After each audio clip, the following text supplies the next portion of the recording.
क्या आप देश और दुनिया की खबरों से रह जाते हैं बेखबर?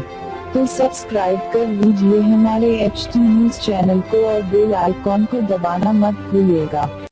मैं अपनी मिसाल देना चाहता हूं। एबीपी न्यूज में मैं था, मैंने छोड़ दिया।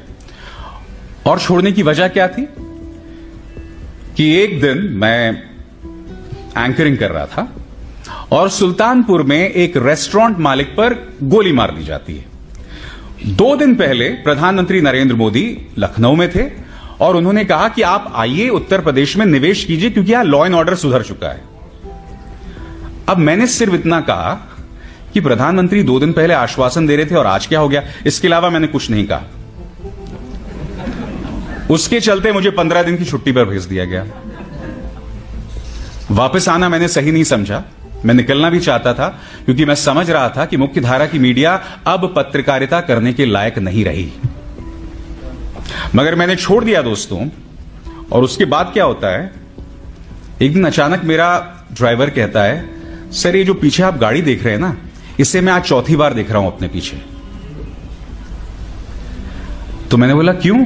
कहता है याद है आपको जब आप उस दिन मिली बाबूश के साथ खान मार्केट गए थे? मिली बाबूश मेरे बच्चे हैं। उस दिन भी एक गाड़ी हमारे पीछे थी। तो उसके बाद क्या हुआ, मैं अकेला था और मैंने थोड़ी स्लो की गाड़ी, उस साइड से जाने लगी और फिर मैं आगे निकल गया क्योंकि उसके शीशे काले थे, मैं नहीं जानता था अंदर कौन था क्या था। फिर अगले दिन क्या देखता हूं कि वो मेरे घर के पास खड़ी हुई है। मैं पुलिस के पास गया, मैंने शिकायत की, पता चला कि वो गाड़ी किसी कश्मीरी की थी जो श्रीनगर का रहने वाला था मगर नोएडा में काम कर रहा था।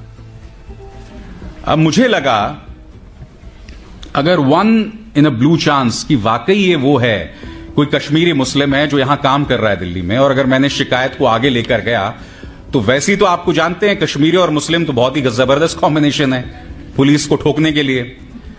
तो मैंने शिकायत वापस ले ली, मगर मैं समझ गया था कि इसकी गाड़ी का इस्तेमाल किया जा रहा था मुझे टेल करने के लिए। जिस चीज का जिक्र पन्नू जी ने कहा, the process is the punishment. मेरे और मेरी वाइफ के खिलाफ 13 करोड़ की टैक्स चोरी के अनाप शनाप टैक्स केसेस दर्ज कर दिए गए। उसके अंतर्गत वो लोग मेरी वाइफ के खिलाफ प्रोसिक्यूशन भी करने वाले थे क्योंकि वो मेरी पत्नी है। करीब 8 या 9 महीने तक उनके प्रमोशन को रोक के रखा गया और उनके साथ बैच था 8 और लोगों का, सिर्फ इसलिए क्योंकि उस बैच का हिस्सा मेरी वाइफ भी थी। और मुझे याद है जब ये तमाम चीजें होती थी तो आपके अपने ही जो कुछ और पत्रकार मित्र होते थे वो उसको लेके मजे लिया करते थे और कुछ लोग कहते थे अरे कोई बात नहीं यार, अगर तुम सच्चे हो तो डरने की क्या बात है। मैंने बोला डरने की तो कोई बात ही नहीं है। भाई जैसे कहा ना कि जो प्रक्रिया है वही सजा है, the process this is the punishment. 2002 से लेकर 2017 तक जिस नर्क से प्रजापति परिवार गुजरा है वो प्रक्रिया ही पनिशमेंट है, वही प्रक्रिया सजा है। 2017 से पहले ये वो शख्स था जिसके सामने इस राज्य के गृह मंत्री जो है नतमस्तक होते थे। तो आप समझ सकते हैं उस परिवार को किस असुरक्षा से गुजरना पड़ा था। तो ये जो प्रक्रिया है ना, यही पनिशमेंट होता है। और आज लोग आसानी से कह देते हैं चलिए कोर्ट केसेस हो गए, कोई बात नहीं है, आप जीत जाओगे यार अगर आप सच्चे हो। मगर आप समझते नहीं हो वो जितने भी दिन चलता है, आप जिस टॉर्चर से गुजरते हैं आप तो अंदाजा लगा ही सकते हैं उसका। मगर लोग जिस टॉर्चर से गुजरते हैं आप समझ नहीं सकते हैं वो कितनी बढ़िया सुरक्षा है। मगर मैं यही कहूंगा आप लोगों से कि समर्थन दीजिए हमारे उन पत्रकारों का जो इन छोटे छोटे इलाकों पर काम कर रहे हैं। मैं जानता हूं कुछ ऐसे लोग हैं जो इस पेशे को बदनाम भी करते हैं। कुछ लोगों पर आरोप लगाया जाता है कि भाई जो लोकल पॉलिटिशियंस के वो लोग फिक्सर बने रहते हैं, मगर नहीं। फिर पवन जायसवाल जैसे पत्रकार भी हैं, एक मिसाल हैं छत्रपति जी जैसे भी।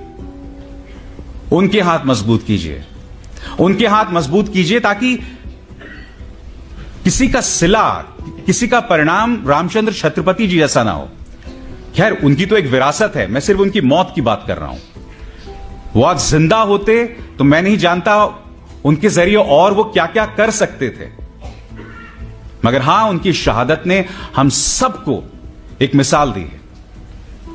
और दोस्तों, जाते जाते मेरा अपना वो फलसफा है, और ये फलसफा मैं अक्सर उन पत्रकारों को देता हूं जो इन मुश्किल हालात में अपना काम करते हैं। इन तेज हवाओं से घबराना नहीं है। तेज हवाओं से ना घबरा ए बाज, ये तो आती ही है तुझे ऊंचा उठाने के लिए।